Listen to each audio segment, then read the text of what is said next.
महाकुंभ येथील संगम घाटावर बुधवारी पहाटे संगम येथे चेंगराचेंगरीसारखी परिस्थिती निर्माण झाल्याने या पवित्र सोहळ्याला गालबोट लागल्याचं म्हटलं जातंय। बुधवारी मौनी अमावस्येच्या मुहूर्तावर प्रयागराजमधील त्रिवेणी संगमावर 10 कोटींहून अधिक भाविक पवित्र स्नान करतील अशी अपेक्षा होती। मौनी अमावस्या हा भक्तांसाठी गंगेत पवित्र स्नान करण्याचा सर्वात शुभ दिवस म्हणून ओळखला जातो आणि म्हणूनच आज ब्रह्ममुहूर्तापासूनच मौनी अमावस्येला पवित्र स्नानासाठी मोठ्या संख्येने भाविक या ठिकाणी जमले होते। दरम्यान भाविकांच्या गर्दीमुळे ही घटना घडल्याची माहिती आता समजते।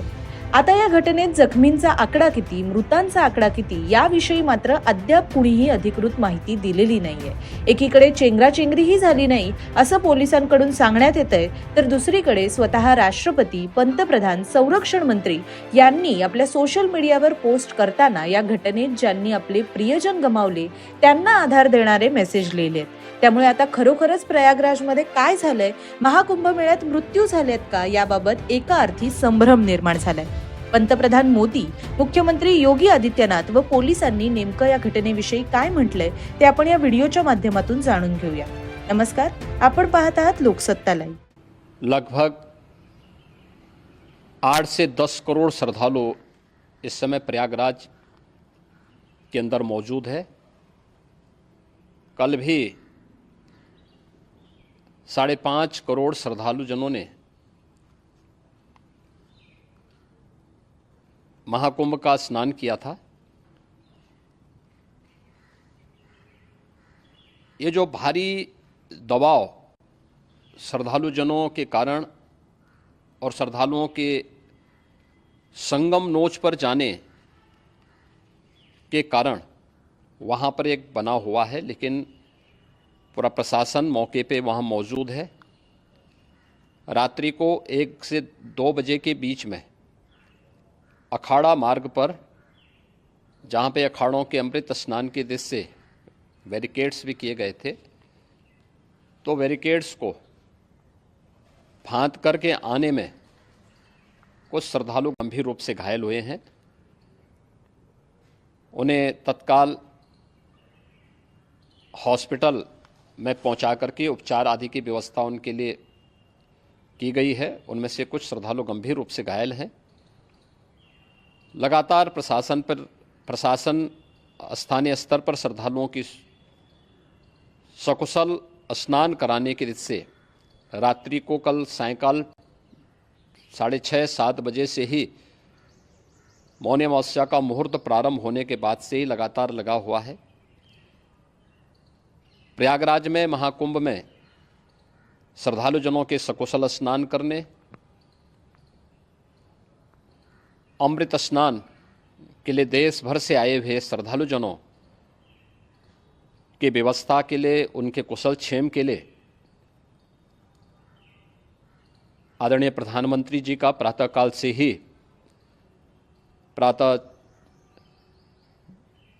से ही उनके लगभग 4 बार प्रधानमंत्री जी ने हालचाल लिया है। माननीय गृह मंत्री जी ने,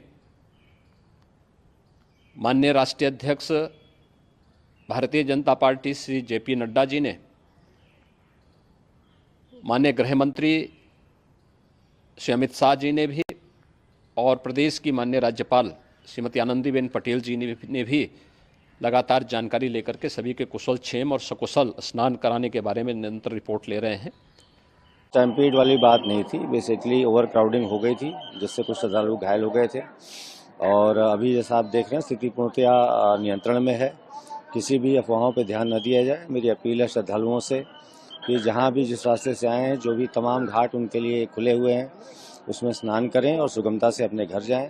शीघ्र ही अमृत स्नान प्रारंभ होने वाला है और पूर्णतया सकुशल उसको संपन्न कराया जाएगा। जो सर ओवर क्राउडिंग हुई थी उसके बाद कोई और अन्य रास्ता बनाया गया, क्योंकि हमने देखा कि अखाड़ों ने अपना स्नान जो है कैंसिल कर दिया, कॉल ऑफ कर दिया। उसके बाद हमने देखा कि ये जो स्नान की जगह है अखाड़ों की, वहाँ पर भी पब्लिक स्नान करते हुए दिखाई दी। नहीं, कॉल ऑफ नहीं किया गया। वो टेम्पररी एक पोस्टपोनमेंट था, थोड़ा डिले हो गई थी, जो कि आप जैसा आप देख रहे हैं इसमें हम पूरी तरह से तैयार हैं अमृत स्नान की को वेलकम करने के लिए। अभी पुलिस फोर्सेस की क्या डिप्लॉयमेंट है सर, और लोगों को किस तरीके से गाइड किया जा रहा है, क्योंकि संगम का जो क्षेत्र है उसका स्पैन 1 किलोमीटर से भी कम का है और सभी लोग संगम में स्नान करना चाहते हैं। नहीं, जैसा आप देख रहे हैं ठीक सामने हमारे अरावत घाट है और वहाँ भारी संख्या में लोग स्नान कर रहे हैं। इसी तरह से ओल्ड जीटी है, हरिश्चंद है, नागवासुकी है, बहुत सारे घाट हमने डेवलप किए हैं और सभी पर सुगमता स्नान हो रहा है। जो इंजर्ड लोग हुए जिनको आप उत्तर प्रदेश पुलिस सीएपीएफ के तमाम जवानों ने रेस्क्यू जी, जी, करके जी, जी, निकाला, जी, जी। स्ट्रेचर के हवाले से जी, अस्पताल पहुंचाया, जी। उनका क्या सिचुएशन है? अभी यहाँ पर तो उनका ठोस जानकारी नहीं मिल पाई है और जिला पुलिस से इससे बेटर जानकारी मिल पाएगी। फिलहाल हम यहाँ की व्यवस्था देख रहे हैं और पूर्णतया सुरक्षित और सुगम माहौल है। कोई कैजुअलिटी का नंबर आया है सर या फिर कोई इंजर्ड? अभी मेरे पास वो संख्या नहीं है। हमें सारी यहाँ की व्यवस्था देखनी है। तमाम करोड़ों की संख्या में श्रद्धालु अभी भी मौजूद हैं घाट में और मेला क्षेत्र में और सतत आ रहे हैं। चूंकि मौनी अमावस्या है, बहुत ही पवित्र पर्व है, तो हमें उनकी पूरी व्यवस्था देखनी है और जो भी घायल हुए थे उनका भी शीघ्र विवरण प्राप्त किया जाएगा और बताया जाएगा। कोई स्ट्रेटेजी में भी चेंज किया गया है सर? जिस तरीके से श्रद्धालुओं को छोड़ा जा रहा था फ्लॉक में, क्या उसमें भी कोई परिवर्तन किया गया है? देखिए तो जो है स्ट्रेटेजी ही होती है कि जब कहीं ओवर क्राउडिंग हो जाती है तो जो भी नियरेस्ट दिशा हो उसमें उनको जाने के लिए इजाज़त दे दी जाती है ताकि कहीं कोई ओवर क्राउडिंग फर्दर न हो। दरम्यान या घटनेतील जखमी व मृतांची अधिकृत संख्या समोर आलेली नसली तरीही पंतप्रधान नरेंद्र मोदी यांनी मृतांना श्रद्धांजली वाहणारी पोस्ट लिहिली आहे। पंतप्रधान नरेंद्र मोदी यांनी एक्सवर लिहिलंय की प्रयागराज येथील महाकुंभ येथे झालेला अपघात दुःखद आहे। यात ज्या भाविकांनी आपल्या प्रियजनांना गमावलंय त्यांच्याप्रती माझ्या संवेदना आहेत। तसंच जे भाविक गंभीर जखमी झाले त्यांची प्रकृती लवकरात लवकर बरी व्हावी यासाठी मी प्रार्थना करतो। पीडितांना मदत करण्यासाठी स्थानिक प्रशासन सज्ज आहे। या प्रकरणी मी मुख्यमंत्री योगी आदित्यनाथ यांच्याशी चर्चा केली असून मी राज्य सरकारच्या संपर्कात आहे।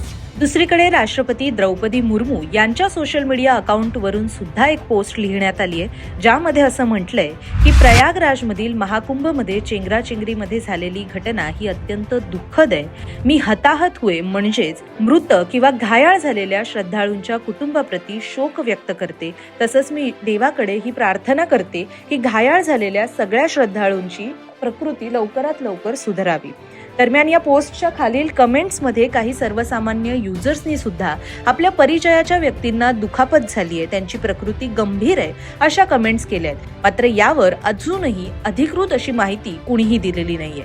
जखमी किंवा मृतांची आकडेवारी ही स्थानिक प्रशासन किंवा मुख्यमंत्री योगी आदित्यनाथ किंबहुना पोलीस यांच्याकडूनही समोर आलेली नाहीये। ही माहिती नेमकी कधी समोर येते हे पाहणं आता महत्त्वाचं ठरणार आहे आणि याच अपडेट्स मिळवण्यासाठी लोकसत्ताच्या YouTube चॅनलला सबस्क्राईब करायला मात्र विसरू नका। पाहत रहा लोकसत्ता लाईव्ह।